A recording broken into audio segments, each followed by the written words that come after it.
আপনারা যারা ঈদে মিলাদুন্নবী পালন করেন তাদের উদ্দেশ্যে কিছু কথা বলতে চাই। দেখেন ভাই, আগেই বলে রাখি, কথাগুলো সম্পূর্ণ মনোযোগ দিয়ে শুনবেন, তারপর আপনার বিবেক যেটা বলে সেটাই বললেন। 12ই রবিউল আউয়াল আসলে পরে আপনারা রাস্তাঘাটে মিছিল দেন, ঈদে মিলাদুন্নবী পালন করেন। আপনাদের উদ্দেশ্য 12ই রবিউল আউয়াল আমাদের নবীজির জন্ম তারিখ, তাই আপনারা আনন্দ পালন করেন। এখন আপনাদের কাছে আমার একটা প্রশ্ন, আমাদের রাসূল যেই তারিখ জন্মগ্রহণ করেছিলেন আবার সেই তারিখ তো মৃত্যুবরণও করেছিলেন, মানে 12ই রবিউল আউয়ালে আমাদের নবী পৃথিবীতে এসেছিলেন, আবার 12ই রবিউল আউয়ালে আমাদের প্রিয় নবী দুনিয়া থেকে বিদায় হয়েছিলেন। তো 12ই রবিউল আউয়াল আসলে পরে যদি আপনি নবীজির জন্মদিনের কথা ভেবে আনন্দ করতে পারেন, তো এই তারিখে তো আমাদের রাসূল পৃথিবী থেকে বিদায়ও হয়েছিলেন।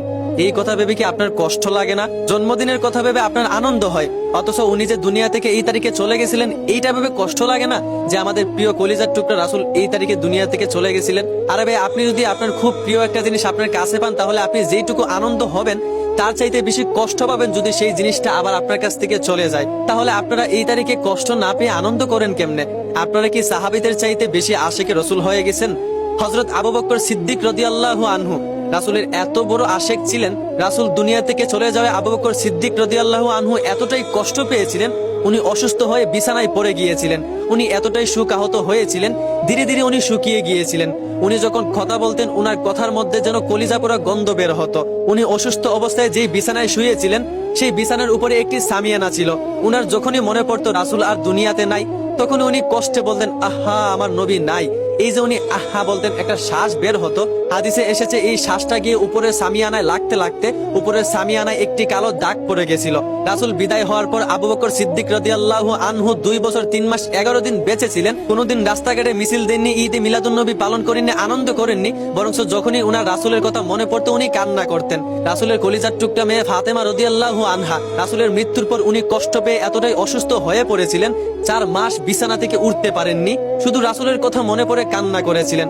ইতিহাস ঘাটলেই দেখা যায় যারা আশিকে রাসূল ছিল সাহাবীরা, তারা শুধু রাসূলের কথা মনে করে কান্না করেছে।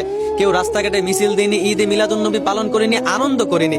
অথচ আমাদের বাংলাদেশের মানুষেরা তারা এতটাই আশিকে রাসূল হয়ে গেছে, তারা 12ই রবিউল আউয়াল আসলে পরে তারা নবীজির জন্ম তারিখ এই কথা ভেবে আনন্দ করে। অথচ রাসূল যে এই তারিখে আবার দুনিয়া থেকে বিদায় হয়ে গেছেন, এই বিদায়ের কষ্টটা তাদের ভিতরে কাজ করে না। আচ্ছা ধরেন ভাই, আপনার একটা ছেলে জানুয়ারি মাসের 1 তারিখ শুক্রবারে জন্ম নিল, ছেলেটা আপনার কাছে খুব প্রিয়।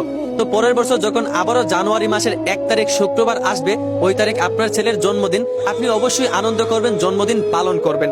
কিন্তু ধরেন আবারও যদি জানুয়ারি মাসের 1 তারিখ শুক্রবারে আপনার ছেলেটা দুনিয়া ছেড়ে চলে যায়, তার পরের বছর আবার যখন জানুয়ারি মাসের 1 তারিখ শুক্রবার আসবে, আপনি কি তখন ওই তারিখে আপনার ছেলের জন্মদিন পালন করবেন, নাকি আপনি শোকাহত হবেন? কারণ এই তারিখে যেমন আপনার ছেলে জন্ম হয়েছিল, আবার এই তারিখে তো আপনার প্রিয় ছেলেটা দুনিয়া ছেড়ে চলেও গেছিল। তো অবশ্যই আনন্দের চাইতে আপনার কষ্টটা বেশি লাগবে। তো আমাদের রাসূল তো ভাই 12ই রবিউল আউয়াল দুনিয়াতে এসেছিলেন, আবার এই তারিখে দুনিয়া থেকে বিদায়ও হয়ে গিয়েছিলেন।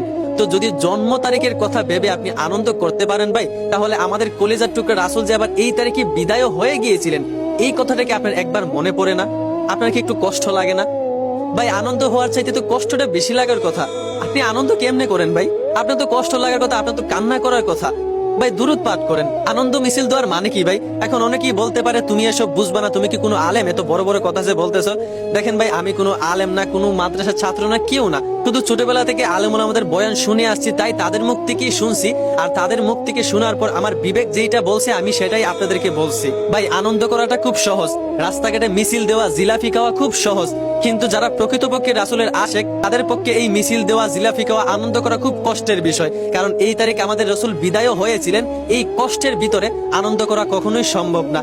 যাই হোক ভাই, যার যেটা ভালো লাগে আপনি সেটা করেন। আমি একজন সাধারণ মানুষ হিসাবে শুধু আপনাদেরকে বোঝানোর চেষ্টা করলাম। ছোটবেলা থেকে আলেমুল আমাদের বয়ান শুনে, সবার কথা শুনে যেইটুকু আমার বিবেকে ধরলো, আমি সেটাই আপনাদেরকে বোঝানোর চেষ্টা করলাম। যাই হোক, আশা করি বুঝতে পারছেন। ধন্যবাদ।